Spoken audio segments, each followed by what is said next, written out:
અમરેલીના નરાધમ શિક્ષકને કડકમાં કડક સજા ફટકારવામાં આવે તેવી માંગ સાથે ધારી સુન્ની મુસ્લિમ જમાતે આપ્યું છે આવેદનપત્ર।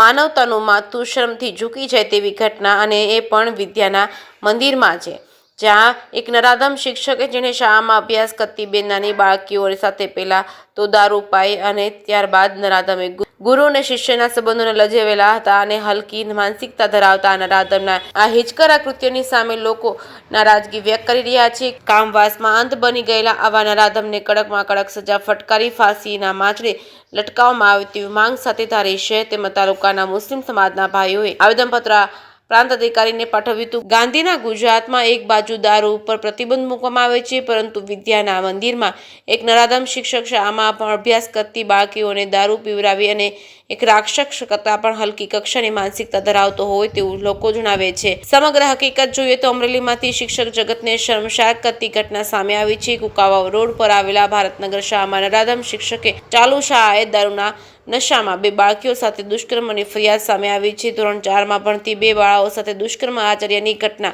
અમરેલીના કુકાવા રોડ પર આવેલા મસ્જિદ પરિસરમાં બેસતી ભારતનગરની પ્રાથમિક શિક્ષણ સમિતિ શાળામાં બની હતી। અહીં શિક્ષકમાં માત્ર મહેન્દ્ર કાવઠિયા છે અને અન્ય એક પ્રિન્સિપાલ છે। જે સમયે શાળામાં પ્રિન્સિપાલ રજા પર હતા તે સમયનો લાભ લઈ પ્રિન્સિપાલે રજા પર હોય અને શિક્ષક એકલો હોય ત્યારે રિસેસમાં રૂમનો ઓરડો બંધ કરી એક બાળકી સાથે અડપલા કર્યા હતા। વાલીઓએ દોડી જઈને રંગે હાથ ઝડપ્યો હતો। આ શિક્ષક છેલ્લા 8 દિવસથી બે બાળકી પર દુષ્કર્મ ગુજારી રહ્યો હતો। બાળકીએ સમગ્ર મામલે તેની માતાને વાત કરી હતી। ત્યારબાદ બંને બાળકીઓ શાળાએ મોકલવામાં આવી હતી, ત્યારે વાલીઓ ત્યાં પહોંચી ગયા હતા અને આ શિક્ષકને રંગે હાથ પકડી પાડ્યો હતો। આ શિક્ષક નાસી જાય પહેલા જ યુવાનોએ ફરતા તમામ રસ્તા પર પહેરો ગોઠવી દીધો હતો અને બાદમાં પોલીસને બોલાવી તેના હવાલે કર્યો હતો। વાલીએ કહ્યું હતું કે પ્રિન્સિપાલના રૂમમાંથી દારૂની 2 બોટલ પણ ઝડપાઈ છે। આ શખ્સે પોતે એક ભાડાનો શિક્ષક રાખ્યો છે, તેના બદલામાં ક્લાસરૂમમાં બાળકોને ભણાવતો પણ હતો અને પોલીસના સૂત્રોએ જણાવ્યું હતું કે આ મામલે શિક્ષક સામે ગુનો નોંધવા પ્રક્રિયા શરૂ કરાઈ છે, પરંતુ લોકોની માંગ મુજબ સમગ્ર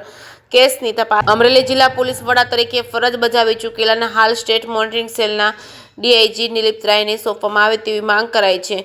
જે કેસની ગુજરાતી સાથે સંજય વાળા ધારી।